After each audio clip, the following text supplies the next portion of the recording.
Hello guys, welcome to my channel UP chemistry classes. मैं Vikas sir. आज जो मैं आपके लिए टॉपिक लेकर के आया हूँ, मोस्ट इंपोर्टेंट टॉपिक है। वो आपका 11th में भी है और 12th में भी है और सीबीएसई बोर्ड में एज पॉइंट ऑफ न्यूमेरिकल से अगर मैं देखूँ तो सबसे ज्यादा इंपॉर्टेंट है। कोई भी एग्जाम होता है, अगर जनरल में जो क्वेश्चंस बनते हैं वो यहाँ से कई बार बन जाते हैं। बहुत छोटा सा टॉपिक है, उसके अंदर सब टॉपिक्स हम आराम से हम क्लियर कर लेंगे। इसकी स्टार्टिंग अगर मैं कहूँ, जो मेरा टॉपिक है वो है हमारा रहेगा कंसंट्रेशन। ठीक है, कंसंट्रेशन।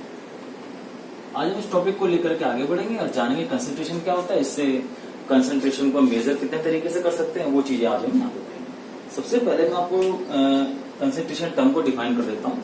आपको याद होगा हमने क्लास 9th में पढ़ा था, ठीक है, कोलाइडल सॉल्यूशंस वाले चैप्टर में, जहां पर सॉल्यूशंस मिक्सचर आपने पढ़ा था। तो वहां पर हम पहले कंसंट्रेशन को जान लेते हैं। इसको जानने के लिए मैं कंसंट्रेशन को बाद में एक्सप्लेन करूंगा, पहले 2-4 छोटी छोटी बेसिक चीजें आपको बताता हूँ।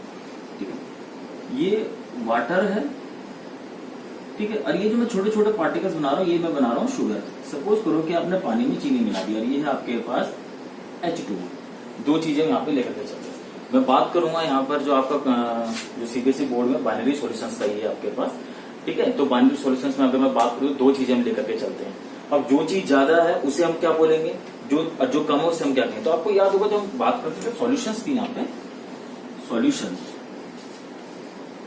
इसको मैं किस तरीके से डिफाइन करता था। सॉल्यूशंस क्या होता है, सॉल्यूट प्लस सॉल्वेंट, ठीक है ना, सॉल्यूट प्लस सॉल्वेंट। अब सॉल्यूट क्या है, जो स्मॉल क्वांटिटी में, जो कम मात्रा में, और सॉल्वेंट क्या है, जो ज्यादा मात्रा में। तो इन दोनों के टर्म को हम बोल देते हैं सॉल्यूशंस, ठीक है ना। इतना तो क्लियर हो गया आपका। अगर मैं यहाँ बात करूँ तो शुगर क्या हो जाएगा, मेरा सॉल्यूट हो जाएगा, और जो वाटर है जिसमें मिला रहा हूँ वो क्या हो जाएगा, सॉल्वेंट। अब अगर मुझे मेजर करना है कि इसमें कितना पार्टिकल या कितना बाई मास या वॉल्यूम मैंने सॉल्यूट लिया, कितना सॉल्वेंट लिया, कितना सॉल्यूट है, कितना सॉल्वेंट है, अगर मेरे को ये निकालना है, तो ये निकालने के लिए मैं कहा जाऊंगा कंसंट्रेशन। तो समझ में आ रहा है कंसंट्रेशन क्या है, उसकी कंसंट्रेशन मतलब उसमें सॉल्यूट और सॉल्वेंट की क्वांटिटी कितनी है, उस चीज को अगर मैं एक्सप्लेन करूंगा तो मैं इसमें करूंगा कंसंट्रेशन को। जनरल डेफिनेशन में अगर मैं बोलूँ तो जो कंसंट्रेशन होती है हमारी, ये क्या होती है, तो क्वांटिटी ऑफ, कंसंट्रेशन को डिफाइन करूंगा तो क्वांटिटी ऑफ सॉल्यूट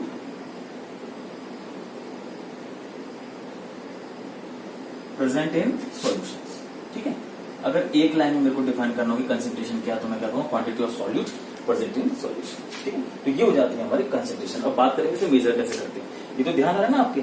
इससे भी पहले थोड़ा सा एक चीज और डिस्कस करें थे, कंसंट्रेशन डिपेंड किस पे करेगी। देखना यहाँ पर हम जो भी न्यूमेरिकल्स करते हैं, जो पॉइंट यहाँ पे क्लियर कर रहे हैं, वो टेम्परेचर को कांस्टेंट मान करके करते हैं। क्योंकि अगर मैं टेम्परेचर को कांस्टेंट नहीं मानूंगा तो जब कंसंट्रेशन में लिक्विड की बात आएगी तो लिक्विड टेम्परेचर, लिक्विड पे क्या करता है, फर्क डालता है। जैसे कि अगर मैं बात करूँ, ज्यादा हॉट है तो क्या होता है, कंसंट्रेशन ज्यादा घुल जाती है। आपको याद है ना, गर्म पानी में कोई चीज जल्दी से घुल जाती है। तो अगर टेम्परेचर बढ़ेगा तो कंसंट्रेशन का क्या हो जाएगा, उसमें जो सॉलिड पार्टिकल्स है वो ज्यादा से ज्यादा घुलेंगे। तो कहीं ना कहीं टेम्परेचर उसमें क्या डाल रहा है, इफेक्ट डाल रहा है। तो यहाँ पर कोशिश करते हैं कि क्या करें, उसको कांस्टेंट मान करके चले। अब हम बात करते हैं कि कंसंट्रेशन ज्यादा कब है, जब उसमें नंबर ऑफ सॉलिड पार्टिकल ज्यादा होंगे। कंसंट्रेशन कम कब है, जब नंबर ऑफ सॉलिड पार्टिकल कम होंगे। कितने तरीके से हम इसे नापते हैं, अब हम उसे डिफाइन करते हैं। कंसंट्रेशन समझ में आ गया, क्वांटिटी ऑफ सॉल्यूट। अब मेरे को क्वांटिटी ऑफ सॉल्यूट निकालना है। अब इस, जैसे मैंने आपको बताया ना बेसिक, एक दो चीजें और देख लेते हैं यहाँ पे। अगर मैं कहीं पे बात करूंगा, ये सब आप पहले पढ़ चुके हैं। अगर मैं बात करूंगा कहीं पे, जैसे कि इस पे कौन कौन से टर्म यहाँ पे आ सकते हैं। देखो ये सॉल्यूशन से आएगा, सॉल्यूट सॉल्वेंट मैंने यहाँ पे निकाल दिया, ओवरऑल की बात होगी। हाँ चलो मैं एक ले लेता हूँ। ये एक कई बार आपको ये मिलेगा कुछ भी परसेंटेज, मैं बोल रहा हूँ 10% ऑफ कुछ भी ले लो, NaCl ले लो, चलो कुछ भी, यहाँ पे X कुछ भी हो सकता है। इससे हमेशा आप क्या समझेंगे, अगर कहीं पे ऐसा वर्ड यूज होगा, ठीक है, कंफ्यूज नहीं होना। इसका मतलब ये होगा कि 10 ग्राम कितने में, प्रेजेंट इन 10 ग्राम NaCl, हाँ, प्रेजेंट इन 100 ग्राम, 100 ग्राम ले लो या मिलीलीटर ले लो, 100 ml ऑफ वाटर। तो एक तो इसमें कंफ्यूज नहीं हो रहा कि कहीं पर अगर आपको न्यूमेरिकल में 10% इस तरीके से मिलेगा, ठीक है ना।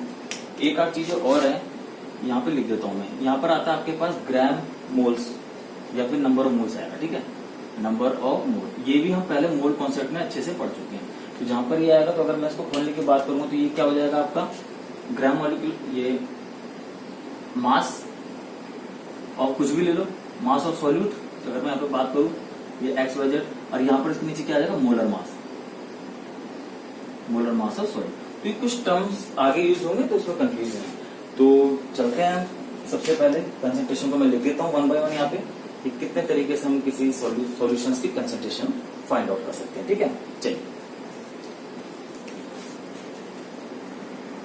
तो तो हम बात करते हैं कंसंट्रेशन कितने तरीके से निकाल सकते हैं। Strength, mass percentage, volume percentage, mole fraction, parts per million, molarity, formality, molality, L small N, ठीक है, नॉर्मेलिटी, इनको 1 by 1 हम क्लियर करेंगे। ठीक है, तो सबसे पहले स्टार्ट करते हैं अपना स्ट्रेंथ। स्ट्रेंथ ये वर्ड आपको कहाँ सुनने को मिलेगा, जब आप क्लास 12th में टाइट्रेशन केमिस्ट्री में प्रैक्टिकल करोगे टाइट्रेशन, तो वहां पर हम क्या करते हैं, हमको एक अननोन सॉल्यूशन दे दिया जाता है KMnO4 पोटेशियम पर पैकेट का।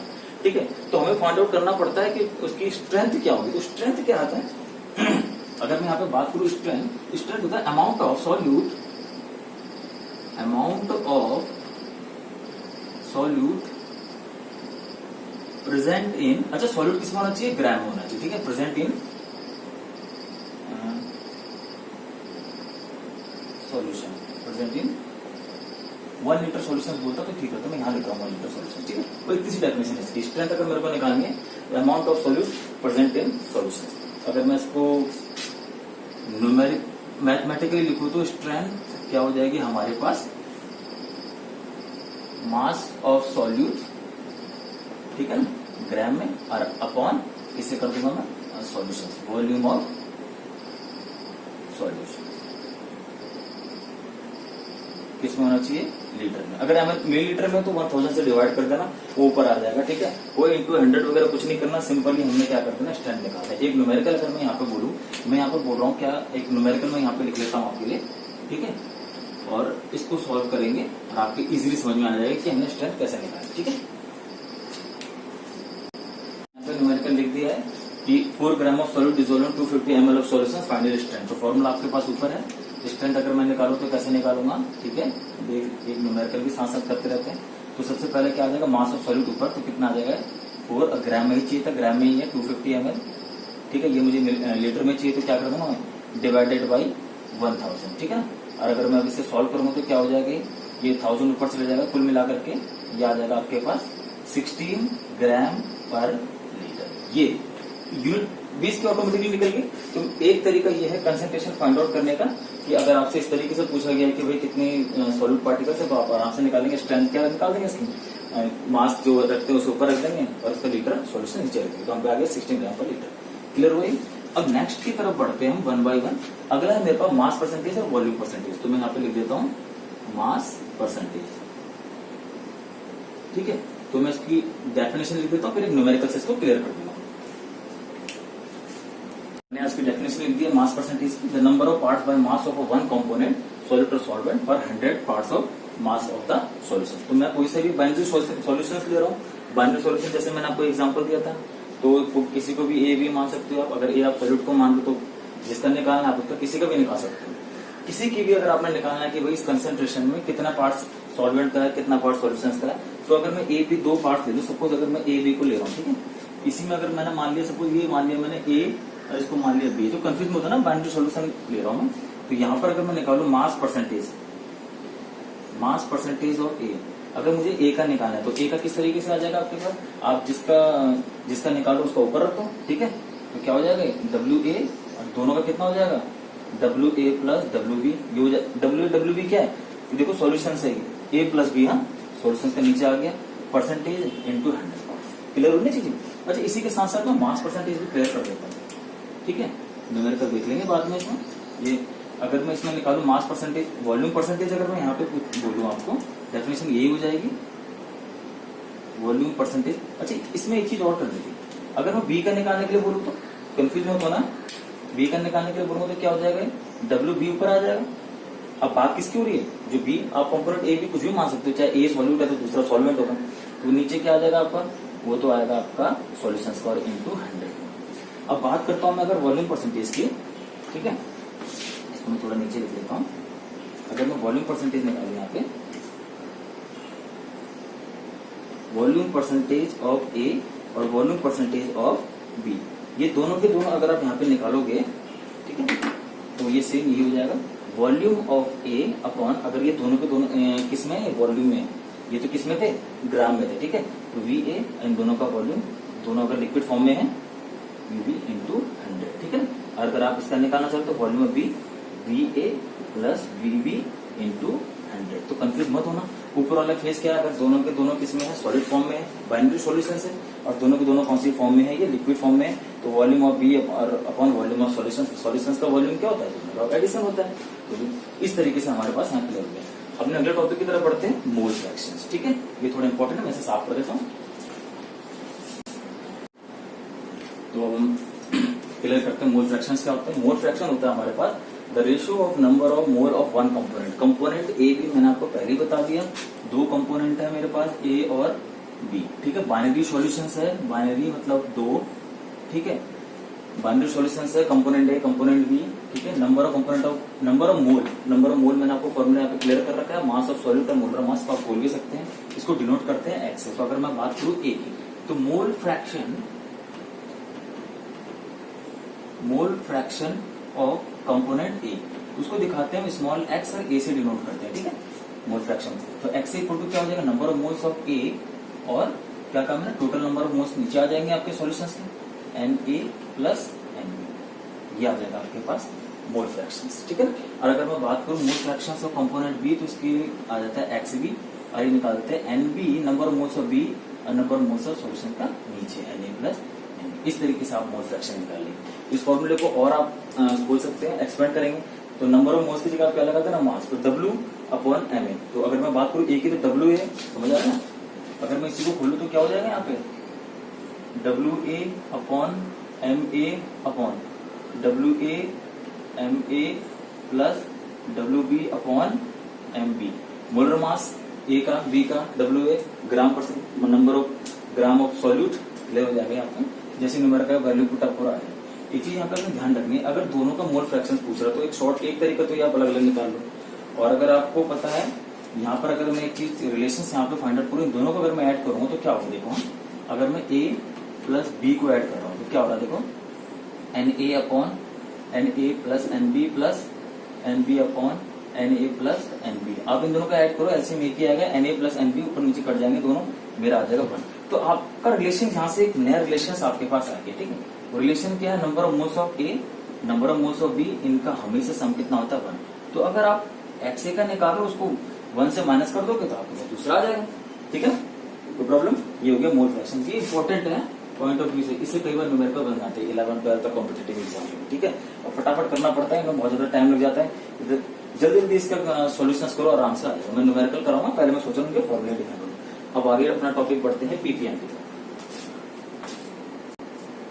तो मैंने अगला यहाँ पे लिख दिया पीपीएम। पीपीएम की अगर मैं इसको खोलूं तो क्या है, पार्ट्स पर मिलियन। ठीक है, बहुत इजी है। पहले तो मैं इसको एक्सप्लेन करता हूँ इसकी जरूरत कहाँ पड़ती है, ये कंसेंट्रेशन हम कहाँ निकालते हैं। देखिए, अगर सॉल्यूट पार्टिकल बहुत ज्यादा छोटा है और सॉल्यूट लार्ज एक्सेस में बहुत ज्यादा सॉल्यूशन है और सॉल्यूट बहुत छोटा है, उस केस में उसको मैग्नीफाइंग करने के लिए हम जो कंसेंट्रेशन निकालते हैं, किसमें निकालते हैं, पीपीएम में। ठीक है, मतलब कहने का मतलब है जो आपने मास परसेंटेज वॉल्यूम परसेंटेज करा था सेम वही है, बस इसमें हम क्या कर देंगे, मिलियन का आ रहा है और 1 मिलियन होता है 10 लाख, 10 लाख 1 लाख में होते हैं 5 जीरो, तो 10 लाख में कितने हो जाएंगे, 1 मिलियन में, 1 मिलियन को तो 10 लाख बोलते हैं, इसमें कितने 10 की पावर 6, 1 लाख में 5 जीरो, इसमें 10 जीरो। तो अगर मैं बात करूं पीपीएम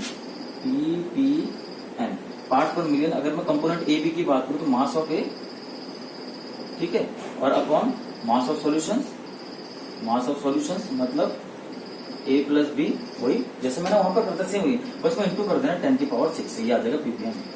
क्लियर है ना। अच्छा, एक चीज और, अगर मैं बी की निकालू तो mass be upon A plus B into 10 की पावर 6। अगर मैं वॉल्यूम के केस में निकालू, क्योंकि दोनों ही केसेस हो सकते हैं, वॉल्यूम में भी हो सकता है कि एक सॉल्यूशन बहुत कम है दूसरा बहुत ज्यादा है, तो जहां पर सॉल्वेंट जो एक्सेस होता है, दूसरा कंपोनेंट बहुत ज्यादा होता है, वहां पर हम हेल्प लेते हैं पीपीएम की। ठीक है, ये अगर मैं इसमें वॉल्यूम से निकालू तो क्या होगा, पीपीएम वी ए, अगर मैं यहाँ पे ए निकालू वॉल्यूम को देख करके तो क्या आ जाएगा, मास या volume of A upon V A plus V B into 10 की पावर 6 कर देना आपने, इसी फॉर्मूले। क्लियर हुआ। दूसरी चीज की जरूरत कहाँ पड़ती है, देखिए अगर न्यूज़पेपर में, न्यूज में आप देखते होंगे जब AQI आता है, एयर क्वालिटी इंडेक्स, तो वहां पर क्या होता है, बहुत सारी गैसेस में से जो कार्बन डाइऑक्साइड या फिर जो धुंध वगैरह या जो पॉल्यूशन के जो कण होते हैं उनको दिखाने के लिए यूज करते हैं पीपीएम। समझिए पीपीएम क्या है, मतलब बहुत बड़ी, अगर डाइल्यूशन बहुत ज्यादा है, नंबर ऑफ पार्टिकल सॉल्यूट बहुत छोटे हैं, उस टर्म को एक्सप्लेन करना तो हेल्प लेते हैं पीपीएम की। फॉर्मूला यही है, सिंपल सा, वॉल्यूम का भी निकाल लेना। ठीक है, अपने अगले टॉपिक की तरफ बढ़ते हैं, मोलैरिटी। अगला आ जाता है आपके पास मोलैरिटी इंपॉर्टेंट है बहुत ज्यादा। अभी हम यहाँ ये कर दिया, ये वाला हो गया मोल पीपीएम मोलैरिटी। मोलैरिटी जरा ध्यान देना क्योंकि इसके बाद मोलैरिटी आएगा तो कंफ्यूज मत होना। एक में आर है, एक में एल है। एक को डिनोट करते हैं कैपिटल एम से, एक को डिनोट करते हैं हम स्मॉल एम से। तो इस इंपॉर्टेंट है, मैक्सिमम क्वेश्चन यहीं से बन जाता है। मोलैरिटी, मोलैरिटी, मोल फ्रैक्शन, तीन कॉन्सेप्ट को लेकर के ही 75% न्यूमेरिकल प्रॉब्लम जो एग्जाम में आती है, कॉम्पिटेटिव में आती है, यहीं से बन जाती है। तो क्या कर देंगे, अगर मैं यहाँ से निकालू मोलैरिटी, मोलैरिटी इक्वल टू क्या हो जाएगा, ग्राम मोल ऑफ सॉल्यूट, ठीक है, अपॉन वॉल्यूम ऑफ सॉल्यूशंस। अब एक चीज ध्यान देना, अगर ये मिलीलीटर में होगा तो उसको 1000 से डिवाइड कर देंगे, मतलब ऑटोमेटिकली ऊपर आ जाएगा। इसको डिवाइड करूंगा ना एमएल को तो ऊपर आ जाएगा। तो इस तरीके से, या अगर लीटर में दे रहेगा तो कोई जरूरत नहीं है इसको इंटू 1000 करने से, ठीक है। तो कंफ्यूज मत होना कि इंटू 1 नहीं, ये डिवाइड में था उसको ऊपर दे जाएगा। तो ये आ गया आपका मोलैरिटी। एक न्यूमेरिकल लिखता हूँ यहाँ पे, उसको सॉल्व करेंगे, उसके बाद अपने अगले टॉपिक की तरफ बढ़ेंगे। चलिए, तो मैंने यहाँ पे एनसीईआरटी के क्वेश्चन लिखा है, ठीक है। 5 ग्राम फाइंड आउट द मोलैरिटी, ये देखिए उन्होंने 5 ग्राम NaOH डिसॉल्व कर 450 ml में। फॉर्मूला आपके पास लिया तो डायरेक्ट लिख दूं, मोलैरिटी कैपिटल एम से नोट करेंगे, कितना कितना दे रखा है इसने। अच्छा, ग्राम मोल्स ऑफ सॉल्यूट तो मैंने आपको स्टार्टिंग में कराया था, इसको याद रखना, मास ऑफ सॉल्यूट और मोलर मास। तो अगर मैं बात करूं मास ऑफ सॉल्यूट की, इसको मैं एक और खोल के फॉर्मूला रहा, मास ऑफ सॉल्यूट, ठीक है, upon molar mass, molar mass. और अच्छा, सॉल्यूट क्या है इसमें लिखे तो यहाँ पे NaOH, ठीक है, अपॉन, और वॉल्यूम इसमें दे रहा है मिलीलीटर में दे रहा है कितना, 450 है, लिख ही देता हूँ 450 मिलीलीटर। जब मिलीलीटर में दे रहेगा तो कितने से इंटू कर देंगे, 1000 से। अलग से इसका निकालो, यहाँ पर कितना दे रखा है इसमें, 5 ग्राम दे रखा है ना, 5 gram divided by molar mass. यहाँ पे निकाल लो मोलर मास NaOH का, इसका होता है 23, इसका होता है 16, इसका होता है 1। इनको ऐड करो, 16 1 17 3 20 और 20 40 आ गया इसका ना। तो यहाँ पे मैंने क्या लिख दिया 40, ठीक है। अच्छा, 450 इंटू 1000, बस इस तरीके से आपको सॉल्व कर लो, ठीक है। अगर मैं इसको कैलकुलेटर से सॉल्व करके दिखा देता हूँ आपको, ये आ गया आपके पास 0.278, ठीक है, 0.278। अच्छा, इसकी यूनिट जरूरी है, या तो आप सिंपल कैपिटल M लिख लो, ठीक। अगर ये नहीं लिख लो तो हम क्या लिखते हैं, ग्राम या मोल, इस तरीके से मोल पर लीटर, ठीक है। ये आ गई इसकी यूनिट, मोल पर लीटर, अपॉन L लिख लो, L माइनस L। क्लियर होगा ना आपके मोलैरिटी। अगले टॉपिक की तरफ बढ़ते हैं, फॉर्मेलिटी। चलिए, अब हम अपना जो हमारा नेक्स्ट टॉपिक है वो आया फॉर्मेलिटी। फॉर्मेलिटी और मोलैरिटी दोनों एक ही चीज है। अब फिर जरूरत क्या पड़ी इसकी, देखिए ऐसा होता है कि हर कंपाउंड क्या है, मॉलिक्यूल के फॉर्म में एग्जिस्ट नहीं करता। कुछ किस फॉर्म में एग्जिस्ट करते हैं, कुछ एग्जिस्ट करते हैं क्रिस्टलाइन फॉर्म में। जैसे कि हम पे आ जाता है इसमें NaCl हो गया, ठीक है। देख, कंसीडर तो मॉलिक्यूल ही करते हैं, लेकिन क्रिस्टलाइन आयनिक फॉर्म में एग्जिस्ट करते हैं। बहुत सारा कॉम्प्लिकेटेड केजल स्ट्रक्चर होता है, छोटे छोटे आयन से, तब जाकर के आप 12th के पहले चैप्टर सॉलिड स्टेट में इसका स्ट्रक्चर पढ़ने को मिलेगा आपको। NaCl, KCl, copper sulphate, potassium nitrate, ये जितने भी हैं ये do not exist in molecule form. तो ये किसमें एग्जिस्ट करते हैं, फॉर्मूला मास यूनिट की तरह एग्जिस्ट करते हैं। इसी फॉर्मूले में थोड़ा सा चेंज करके मैं लिख के दे दूंगा, बाकी वही है, बिल्कुल सेम एज इट इज, ऐसे ही करना है इसे। बस जो हमको क्वेश्चन आएगा वो दे देगा फॉर्मेलिटी निकालने के लिए। तो यहाँ पे अगर मैं इसकी बात करूँ मैथमेटिकल एक्सप्रेशन की, तो उसको मैं दिखाता हूँ कैपिटल S, ठीक है। आपको बस ये आना चाहिए molarity. Gram mole of solute है ना, तो मैं यहाँ पे सिर्फ एक कन्वर्ट कर दूंगा, उसमें लिख दूंगा ग्राम फॉर्मूला मास, ठीक है। और बाकी क्या लिखिए, वॉल्यूम ऑफ सॉल्यूशन, वही है वॉल्यूम ऑफ सॉल्यूशन, ठीक है। अगर मिलीलीटर में है तो 1000 से क्या कर दूंगा इंटू, कोई चेंजेस नहीं है फॉर्मेलिटी का, ये ठीक है। चलिए नेक्स्ट टॉपिक की तरफ बढ़ते हैं, अपना मोलैरिटी। तो चलिए, मैंने यहाँ पे लिख दिया मोलैरिटी। अभी मैंने आपको मोलैरिटी बताया था कैपिटल M से और स्मॉल m से मोलैरिटी, ठीक है। मोस्ट इंपोर्टेंट है मोलैरिटी क्या होता है, नंबर ऑफ, अगर मैं इसको डिफाइन करूं स्मॉल m से तो क्या हो जाएगा, ग्राम मोल्स ऑफ सॉल्यूट, ये moles of solute upon mass of, बस थोड़ा यहाँ पे ध्यान देना है। यहाँ पर जब मैं बात कर रहा था मोलैरिटी की R, ठीक है, मोलैरिटी में तो यहाँ पे ले रहा था मैं वॉल्यूम ऑफ सॉल्यूशंस, ठीक है, लिक्विड फॉर्म में ले रहा हूँ और सॉल्यूशंस का ले रहा हूँ पूरा, ना कि सॉल्वेंट का, ठीक है। यहाँ पर मैं क्या कर रहा हूँ, सिर्फ मास ऑफ सॉल्वेंट ले रहा हूँ, मास ऑफ सॉल्वेंट। अगर ये ग्राम में है तो वही कर दूंगा मैं 1000 से ऊपर इंटू, अगर ये किलोग्राम में तो वहीं पे छोड़ दूंगा। बहुत ही इंपॉर्टेंट है दोनों का रिलेशंस, वो हम करेंगे। न्यूमेरिकल कॉन्सेप्ट मोलैरिटी, मोलैलिटी एक जैसे सुनने को मिल रहा है, लेकिन R और L में थोड़ा बहुत डिफरेंशिएट है। एक जो क्वेश्चन यहाँ पे से बनता है बहुत ज्यादा इंपॉर्टेंट है, वो ये आता है कई बार कॉम्पिटेटिव एग्जाम में कि which one is the better to express concentration. तो मेरा आंसर हमेशा रहेगा मोलैलिटी। वो क्यों रहेगा? देखो यहाँ पर हम जो ले रहे हैं पूरा का पूरा किस में ले रहे हैं, सॉलिड फॉर्म में ले रहे हैं, सॉल्वेंट, और यहाँ पर कह रहे हैं लिक्विड। अभी मैंने स्टार्टिंग अपने वीडियो में कहा था कि टेम्परेचर इफेक्ट डालता है लिक्विड वाली फॉर्म में। जैसे टेम्परेचर बढ़ेगा तो सॉल्युबिलिटी बढ़ जाती है, ठीक है ना, ये सारी चीजें। लेकिन अगर आप मुझे एक चीज बताओ, अगर मेरे पे कोई स्टोन है, ठीक है, अब मैं चाहे उसे बहुत ठंडे टेम्परेचर में नापू, बहुत गर्म टेम्परेचर में नापू, वजन तो उतना ही देगा। अगर 1 kg का तो 1 kg आएगा। तो आपने क्या देखा, टेम्परेचर सॉलिड फॉर्म में इफेक्ट नहीं डाल रहा है। इसीलिए ये इंपॉर्टेंट हो जाता है कि जो कंसंट्रेशन होती है वो कौन कौन से, देखो एक तो मोल फ्रैक्शन और मोलैलिटी एल है इसमें, एक तो मोलैलिटी में एक मोल फ्रैक्शन। यहाँ पर बहुत अच्छे से कंसंट्रेशन निकाल सकते हैं विदाउट एनी, ठीक है, वहां पर कोई भी चेंजेस आपको देखने को नहीं मिलेंगे क्योंकि ये टेम्परेचर और प्रेशर से इफेक्ट इन पे नहीं पड़ता। एक चीज आपने ये ध्यान रखना। चलिए अब हम आगे बढ़ते हैं। मोल्स को अगर मेरे को और खोलना पड़े तो आप मोल्स की जगह क्या रख सकते हो, mass of solute upon molar mass, WA/MA ये रख देना। नीचे क्या आ जाएगा, मास ऑफ सॉल्वेंट WB, ठीक कर दो यहाँ पे। अगर मेरे को और इसको खोलना पड़े तो इसको क्या रख दूंगा मैं, WA/ मोलर मास ऑफ ए, ठीक है। इसका क्या आ जाएगा, मास ऑफ सॉल्वेंट। अगर ए सॉल्यूट रहा होगा, ये क्या रहा होगा, बी रहा होगा, तो इसके मैं क्या रख देता हूँ, मास ऑफ सॉल्वेंट। एक्चुअली ग्राम में ही है तो उसको मैं क्या कर देता हूँ, 1000 से इंटू कर देता हूँ। ये हमारा फॉर्मूला है, ठीक है। चलिए एक एनसीईआरटी का न्यूमेरिकल उठाते करते हैं, फिर टॉपिक को आगे बढ़ाएंगे। उससे पहले फिर इनके रिलेशन के बारे में मैं न्यूमेरिकल ले लेता हूँ। तो मैंने न्यूमेरिकल लिख लिया यहाँ पे 2.5 gram of ethanoic acid dissolved with 75 gram of benzene. देखो बेंजीन सॉल्वेंट तो उन्होंने ग्राम में दे दिया है, सॉल्वेंट में निकालना क्या है, मोलैलिटी स्मॉल है। तो मैं इसको यहीं पे कर लेता हूँ, ठीक है। मैं इस वाले पोर्शन में कर रहा हूँ, यहाँ पे कर लेता हूँ मोलैलिटी निकालना, ठीक है। तो 2.5 ग्राम, ठीक है, 2.5 आपको पता है मैंने W रख दिया अपॉन मोलर मास निकालो। इथेनोइक एसिड का फॉर्मूला क्या होता है, एसिटिक एसिड CH3COOH, आप इसको निकाल लो। 12 + 3 इंटू 1 + 12 + 16 + 16 + 1, ये आ जाएगा आपके पास 16 ग्राम पर। तो मैंने यहाँ पे रख दिया 60, ठीक है, अपॉन मास ऑफ सॉल्वेंट ये देखो 7 ग्राम, बिल्कुल फॉर्मूले में रखना है, ठीक है। 75 और कुछ ग्राम में दे रखा है, इंटू कर दो कितने से, 1000 से, ठीक है। अब आप इसे न्यूमेरिकली सॉल्व करो। तो मैं इसको कैलकुलेटर में सॉल्व कर देता हूँ। जैसे मैं इसे सॉल्व करूंगा, ये आ गया मेरे पास 0.0556। अब इसको आप किसमें लिखोगे, तो मोल पर लीटर तो है नहीं, ठीक है। तो इसको हम क्या करते हैं, काम करते हैं स्मॉल m लिख लो। तो अगर दूसरे उसमें दिखा तो आप इसमें किसमें देखो, मोल पर ग्राम, ठीक है। तो ये हो गया मोलैलिटी की बात। ये न्यूमेरिकल हमने आपकी एनसीईआरटी में न्यूमेरिकल सॉल्व कर दिया। ये तो मोलैलिटी निकाल दिया, मोलैलिटी हमने अच्छे से इनका फॉर्मूला समझ लिया है, अच्छे से डिफाइन कर लिया है। अगर मुझे इनके बीच में रिलेशंस निकालने के लिए पूछा जाए या कोई एक ऐसा फॉर्मूला मैं बनाऊं, डेराइव करो कि जो इन दोनों के बीच में क्या करे, रिलेशंस बताए, तो अब आपको पता है मैं किस चीज की हेल्प लूंगा, डेंसिटी की, ठीक है। इन दोनों के बीच में रिलेशंस मेरे को फाइंड आउट करना, मैं अभी करके बताता हूँ आपको। डेंसिटी क्यों ले रहा हूँ, क्योंकि डेंसिटी का फॉर्मूला आपको पता है क्या होता है, मैं यहाँ पे लिख रहा हूँ, डेंसिटी इक्वल टू होता है मास अपॉन वॉल्यूम। देखो किस तरीके से ये मास, इसका मास ले लेगा, वॉल्यूम इसका वॉल्यूम मिल लेगा, दोनों फॉर्मूले को कंबाइन कर देगा, फॉर्मूला मिल जाएगा, उसमें रिलेशंस बोलूंगा। करके देख लेते हैं। कई बार कॉम्पिटिटिव में आ जाता है एग्जाम में कि फाइंड 4 ऑप्शन में से करने के लिए या फिर कोई न्यूमेरिकली आ जाए। चलिए बढ़ते हैं रिलेशन। तो हमारा जो अगला टॉपिक चल रहा है, हम रिलेशंस बताना चाह रहे हैं,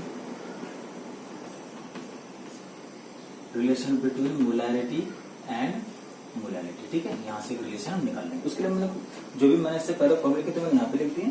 अगर मोलैलिटी को डिफाइन करूँ तो ये आ गया आपके पास एमपी, मोलैलिटी जो मैंने अभी बताया वो ये आ गया। यहाँ पर ये आपका क्या हो जाएगा, ये हो जाएगा आपका सॉल्वेंट, ठीक है ना। और ये क्या है, सॉल्यूट है। तो सॉल्यूट का क्या होता है, इस वाले फॉर्मूले से मास WB/MB, तो ये मैंने खोल दिया। एक चीज डेंसिटी मैंने आपको बताया, इसको यही लिख लूं, density D equal to mass, मतलब कि वेट में तो दिखाऊंगा मैं इसको S/V। इसको और अच्छे से लिख सकता हूँ, मैं क्या लिखूंगा, WA + WB/V। तो ये 3 फॉर्मूले जिनको मैं इन दोनों को आपस में जोड़ करके इनसे रिलेशंस निकालता हूँ। उठाते हैं ना मोलैरिटी को, तो अगर मैं यहाँ पे बात करूँ M इक्वल टू, तो क्या आ जाएगा ये WB × 1000/MV × V, ठीक है। V को मैं यहाँ से कन्वर्ट कर रहा हूँ, ये V इधर से निकाल रहा हूँ। देखो मैं अगर V निकालू तो V इधर आ जाएगा, D इसके नीचे आ जाएगा, डेंसिटी नीचे आ जाएगा। तो देखो फिर मैंने यहाँ पे रख दिया WB × 1000/MV, और इसकी जगह मैंने क्या रख दिया, देखो WA + WB और जो डेंसिटी आया ना वो कहाँ चला गया, ऊपर चला गया डेंसिटी। क्लियर बोला ना, ठीक है। इसको और रीअरेंज करता हूँ मैं, इस मोलैरिटी को इसके नीचे लेकर के आता हूँ तो D अपॉन एम आ जाएगा। तो मैं लिख रहा हूँ D upon molarity equal to, इसको एज इट इज रख दिया। मैंने क्या करा, इसको इधर लेकर तो ये इधर चला गया, इसके नीचे आ जाएगा। तो ये हो जाएगा हमारे पास MB WA plus WB upon ये नीचे आ जाएगा WB इंटू 1000। कोई दिक्कत? चलो अब इसको फिर अंदर के लिए करते हैं। तो ये क्या हो जाएगा, देखो वहाँ MB WA upon WB into 1000 plus, हाँ, MB WB upon WB into 1000, ये कर दिया। तो मेरे पास बचा MB WA upon WB into 1000 plus MB upon 1000। इस तरीके से आपके बचा। अब ये वाला जो फॉर्मूला है ये देखो, WB नीचे MB इंटू WA 1000, ये आ गया ना आपके पास M का। तो मैं इसको क्या लिखता हूँ, 1 अपॉन मोलैरिटी और प्लस MB अपॉन 1000। यहाँ पे क्या चल रहा है हमारा D अपॉन M। लगभग हम रिलेशन यहाँ पे निकाल चुके हैं। अब इसको थोड़ा और रीअरेंज कर लो, ये आ गया आपके पास पूरा फॉर्मूला ही लगभग ये आ गया, ठीक है। इतना ही ध्यान देते हैं तो इसको, ये रहा आपका रिलेशन। अगर मेरे से कोई पूछे मोलैरिटी या मोलैरिटी, अब पढ़ते हैं लास्ट टॉपिक की तरफ, नॉर्मेलिटी। नॉर्मेलिटी क्या होता है, the number of gram equivalent of solute dissolved पर लीटर ऑफ सॉल्यूशन, ठीक है। पूरा वही है मोलैरिटी की तरह, बस यहाँ पे क्या जाए ग्राम इक्विवेलेंट ऑफ सॉल्यूट। बाकी इसको निकालते कैसे हैं, ग्राम इक्विवेलेंट को अगर मैं बात करूँ, ये किस तरीके से आपका एलिमेंट हो सकता है, आपका कंपाउंड हो सकता है, आपका आयन हो सकता है, सॉल्ट हो सकता है। मैंने कुछ 3 इंपॉर्टेंट लिख दिए जो कि मैक्सिमम किसमें आते हैं, न्यूमेरिकल में आते हैं। अगर मैं एलिमेंट की बात करूँ तो एटॉमिक मास निकाल लेंगे, उसको डिवाइड कर देंगे उसकी वैलेंसी से, आराम से पता चल जाता है। एसिड अगर निकालना तो मोलर मास निकालेंगे, जो भी एसिड दे रखा है उसका मोलर मास निकाला आपने, उसके नीचे आ जाएगा बेसिसिटी। एसिड की निकलती है बेसिसिटी, बेस की निकलती है एसिडिटी। देखो होता है क्या एसिडिटी बेसिसिटी, अगर बेसिसिटी की बात करूं तो क्या हो जाएगा, रिप्लेसेबल एच पॉजिटिव, जिसको हम हटा सकते हैं। इसमें क्या आ जाएगा, रिप्लेसेबल OH नेगेटिव, ठीक है। तो इस तरीके से हम इनको निकाल लेते हैं, सारी चीजें आसानी से हमें दी रहती है। सपोज ये वाले एग्जाम्पल मैंने लिख रखा है, 0.74 gram of calcium hydroxide dissolve in 200 ml of solution.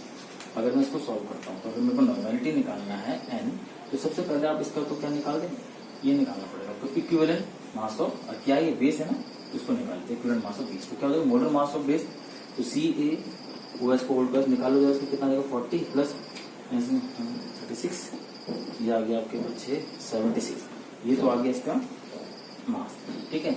अब इसकी बेस है, एसिडिटी निकालने कितने OH नेगेटिव जा रहे हैं, तो यहाँ पर कुल मिलाकर के अगर मैं इसकी क्या निकालू, इक्विवेलेंट निकालू, नहीं पर कितना कितना दे रखा है, एक तो दे रखा है 0.74, और इसका इक्विवेलेंट निकाल लो, ग्राम इक्विवेलेंट ना, इक्विवेलेंट मास, तो क्या हो जाएगा इक्विवेलेंट मास 76। ये वाला फॉर्मूला निकाल लूंगा, इसके लिए इक्विवेलेंट यहाँ चला गया 76। अब एसिडिटी कितनी हो जाएगी इसकी 2, इसको कर लो 37 आ गया, तो अपॉन 37, क्लियर है ना। वॉल्यूम कितना करेगा इसमें, वॉल्यूम देगा 200 ml, 200 मिलीलीटर में 1000 से इंटू कर देंगे, तो कोई दिक्कत तो नहीं हो रही है, आराम से निकाल लेंगे। इसको मैं कैलकुलेटर में सॉल्व कर देता हूँ।